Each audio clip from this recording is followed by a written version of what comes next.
I never thought my quiet cul-de-sac in Ridgefield Pines would be the backdrop for a viral meltdown. For most of my life, this neighborhood looked like a painting. Mowed lawns, wind chimes, morning dog walks, and the distant buzz of leaf blowers on Saturdays. You'd think nothing bad ever happened here. But every painting has a crack. Ours was named Karen Beaumont. She was the self-appointed queen of the Homeowners Association. Officially, she was the HOA chairwoman. Unofficially, she was a power-drunk nuisance who enforced imaginary rules with the passion of a federal agent. She lived 2 doors down from me, in a 2-story colonial with fake shutters, a dozen lawn ornaments, and a front porch that doubled as her observation tower. Every morning at 6 a.m. sharp, she'd step outside, holding her iPad like a clipboard, scanning the street like a mall cop looking for trouble. If your trash bins weren't rolled back within 30 minutes of pickup, you got a warning. If your grass was a shade too yellow, you got a fine. If you parked facing the wrong direction, she took photos and emailed them to the board. And heaven help you if your Christmas lights stayed up past New Year's Day. Most folks just rolled their eyes and paid the fines. But me. I wasn't built like that. See, my wife, Dana, is a 911 dispatcher. Calm under pressure. Smart. Razor sharp. She's not easily rattled, and she's got a moral compass that would make a priest look shady. We bought our home here 4 years ago, right after our second kid was born. We wanted quiet. Space. Stability. We didn't expect Karen. At first, the HOA stuff was background noise. Petty things. A note about our garbage cans not being uniform. A reminder to power wash our driveway. Dana and I laughed it off. But then Karen started escalating. One day I came home to find a bright orange notice stuck to our door. Vehicle violation. Non-compliant truck parking. My truck was parked on my own driveway. Not the street. Not blocking anything. I knocked on her door, politely asked what the issue was. She smiled like I was a confused child and said, "Commercial vehicles are not allowed to be visible from the street per HOA Covenant 12B. My truck's not commercial," I said.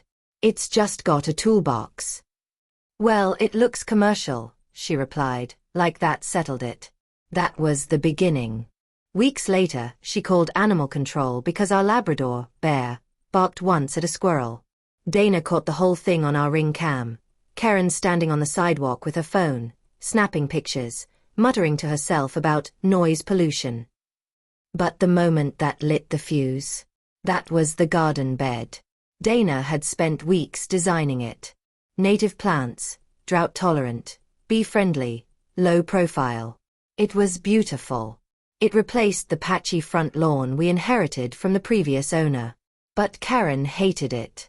She said it wasn't in harmony with the neighborhood aesthetic. We got 3 violation letters in 1 month. Then one day, while we were at work and the kids were at school, Karen entered our yard, without permission, and dug up 4 of the plants herself. She left them on our porch in plastic bags, along with a typed note that said, "Remove non-approved vegetation immediately." That was it. I filed a police report for trespassing. Dana sent formal notice to the HOA board. We even consulted a lawyer. And Karen. She doubled down. She started parking her car partially in front of our driveway. She'd walk by slow with her iPad, filming.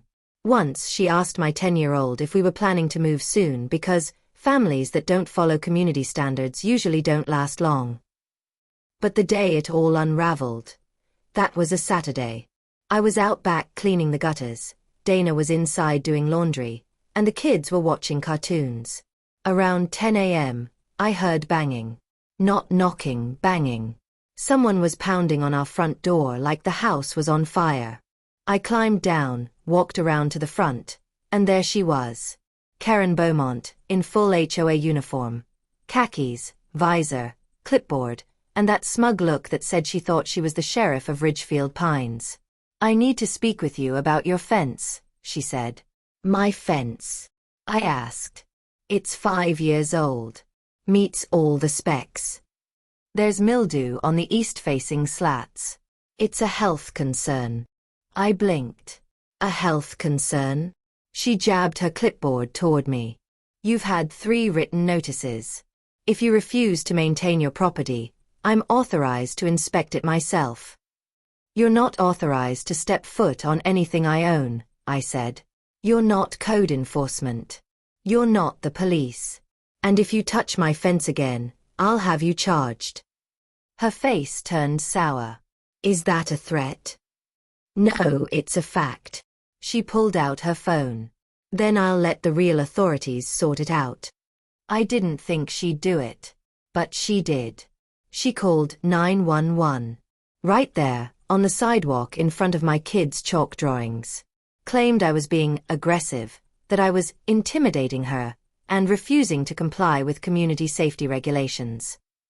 I watched her recite her fantasy like she'd rehearsed it in the mirror. What she didn't know, what she couldn't have known, is that my wife was working dispatch that day. She took the call. From the moment Karen's voice came through the line, Dana knew who it was. She didn't say anything. Just logged the call, calmly asked all the required questions, and dispatched an officer like protocol required. But she also made a note. Complainant has history of neighbor disputes. Possible misuse of emergency services. 20 minutes later, a squad car rolled up. Karen marched down the driveway to meet it like she was expecting backup. But the officer didn't start with her. He came to me. Asked for my version. I gave it. Then he talked to Dana. Showed him the ring cam footage of Karen pounding the door. Of her yelling. Of her trying to walk up our path without permission. The officer nodded, thanked us, and walked back to Karen. And then, the part I'll never forget. He said, "Ma'am, I've reviewed the footage.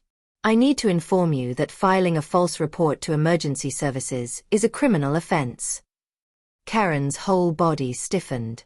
"You claimed your neighbor was threatening you," he continued. "There's no evidence of that. In fact, there's video of you attempting to enter their property without consent." She tried to backpedal, stuttering about HOA rights and community safety. But the officer wasn't having it. He placed her in handcuffs. Karen Beaumont, HOA queen, self-righteous defender of neighborhood harmony, was arrested on her own street. And the cherry on top? The entire thing was captured on my neighbor's security camera. The story was just beginning. I thought getting Karen arrested would be the end of it. I was wrong. For people like her, people who live for control, thrive on power, and treat neighborhood bylaws like holy scripture, getting embarrassed isn't the end. It's fuel. Karen was released from holding the next day.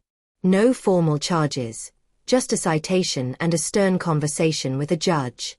But the damage to her ego? That stuck. For the next 2 weeks, she vanished. Her porch light stayed off. Her usual morning patrols stopped. I actually started to believe we could breathe again. Then, like a weed you thought was dead, she came back. But this time, quieter, smarter, meaner. It started small. Our mailbox was knocked over in the middle of the night. Not crushed. Just unscrewed and laid flat like a warning. No note. No accident. Just enough to send a message. I replaced it. 2 days later, a city code compliance officer showed up at my door. "Got a report of an unpermitted construction project," he said. "What construction?" He handed me a printed email. It was a screenshot, an anonymous complaint showing a blurry photo of me standing on a ladder cleaning my gutters. "She said I was building a second-story addition," I said. The officer sighed. I figured it was bogus, but I had to follow up. He gave me a handshake and left. But it didn't stop there. Within a week, we got 5 new HOA violations in the mail, all stacked together. 1 for failure to remove holiday lighting. They were solar fairy lights in the backyard. 1 for leaving trash bins visible beyond pickup day, even though the footage showed otherwise. 1 for non-conforming vehicle appearance. Again, the truck. One for yard decor exceeding limit. Because our son painted a rock with his name on it. And one that really pushed it, emotional disturbance due to aggressive energy. That's not even a real category. I brought the stack to the HOA board meeting. And Karen was back in the chair seat, acting like nothing happened. I stood up and read every violation out loud. This is harassment, I said. Karen folded her hands. Mr. Holloway, if you feel targeted, you're welcome to appeal through the standard process. Or you could stop abusing your position, I said. One board member shifted uncomfortably. That's when Dana stood up. She brought copies of the 911 transcript. She read it aloud to the room. Every word Karen said. Every lie she told. Then she finished with the sentence the officer used when placing Karen in cuffs. Silence. One of the board members, Mark, cleared his throat. Karen. This isn't okay. Karen didn't blink. I'm enforcing the rules. You're enforcing your rules, Dana said. Not the HOA's. And I think the board needs to vote on whether you should still be leading it. Karen refused to step down. She claimed the arrest was politically motivated and said we were on a smear campaign. She started using her personal newsletter, the Ridgefield Bulletin, to stir up support. She mailed it to the entire block, painting herself as the victim of radical new neighbors who don't respect community values. She included photos of our house. That's when I had enough. I filed a cease and desist. Dana pulled the HOA's formation charter. Turns out, Karen quietly revised the bylaws 6 months ago, granting herself extended powers during community emergencies. The language was vague, but it allowed her to act without a board vote during escalated neighborhood threats. And guess what? She declared us the threat. Then came the worst stunt. One morning, I saw flashing lights in front of our house. 2 animal control officers. A county truck. And Karen. She was pointing toward our backyard where Bear, our gentle lab, was sunbathing. Karen told them Bear was aggressive and unlicensed. Dana ran out with all of Bear's paperwork, tags, license, vet records. The officers apologized and left. But not before saying, you might want to consider filing for a restraining order. We did. Karen kept going. We started attending every HOA meeting. That's when we saw something odd in the budget. $14,000 was allocated to perimeter beautification upgrades. I asked where the money went. Karen said it was for new fencing and landscaping. But nothing's been installed, I said. Delayed due to weather, she replied. It was August. Not a cloud in sight. Dana and I checked the back lot behind the neighborhood sign. Nothing was done. But behind Karen's house, we found fresh sod, pallets, and landscaping supplies. She was stockpiling HOA upgrades for her own backyard. We took photos. Then Terry, our neighbor and retired firefighter, handed us a USB drive. Footage from his driveway cam showed Karen taping a sign to our truck windshield at night. It read, Community Threat, Report to HOA. We posted it online. Along with the budget photos. Along with the animal control stunt. It went viral. Locally first. Then Reddit. Then HOA Watchdog. That same week, an emergency vote was called by 5 homeowners. And that's when the revenge began. The emergency vote was held in the elementary school gym. More than 50 homeowners showed up. More than the entire turnout of the last 3 HOA elections combined. People brought folding chairs, iced coffee, clipboards. Some brought signs. And Karen. She showed up in heels, sunglasses, and a thick folder clutched to her chest. The vote wasn't even close. 41 votes to 7. Karen was officially removed as HOA president. She didn't speak. Didn't even argue.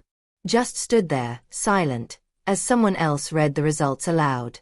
Then she left, walking stiffly to her SUV, jaw clenched so tight it looked like her face might crack. But her story didn't end there. Because while Karen lost her title, she still owned her house. And she still had one final card to play. 2 days after the vote, a moving truck showed up. But it didn't leave. Instead, we saw her standing in the driveway, yelling at the workers. Apparently, Karen had hired a staging company to prep her home for sale. But they refused to work once they saw the state of the interior. Walls half-painted, carpet ripped up, even a hole in the drywall from where she'd thrown a chair during a stress episode months earlier. The company backed out. So she tried listing the house as is. But there was a problem. After all the drama, our little neighborhood had made headlines. Local news had picked up the viral clips of the rogue HOA president, and Karen's address had been named in multiple forums. Buyers started pulling out. No one wanted to live in the house of that Karen. Her asking price dropped by nearly $75,000 in a matter of weeks. Then, in a poetic twist of fate, someone made an offer. A man named Joel. A quiet, polite guy who'd lived 2 streets down for years. Turns out, Joel had been saving up for a place for his newly married daughter. And she happened to be best friends with Dana. Karen accepted the offer. She was desperate. When moving day finally arrived, we watched from our porch as she shoved boxes into the back of a rented van. No farewell. No eye contact. Just one final bitter look over her shoulder before the engine started and the van rolled away. Gone. A week later, Joel's daughter moved in. First thing she did? Repainted the front door yellow. Planted wildflowers. Replaced the plastic eagle statue Karen had bolted into the lawn with a small bench and a welcome sign. But our work wasn't done yet. The new HOA board held a community meeting. They opened the books. Everything Karen had tried to hide, unapproved expenses, fake invoices, manipulated fines, it all came out. Turns out, she'd siphoned more than $18,000 over 2 years to fund improvements that only applied to her own property. With the evidence now public, legal action began.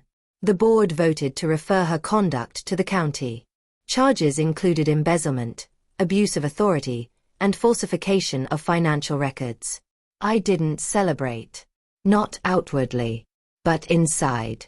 I finally exhaled. The neighborhood changed after that.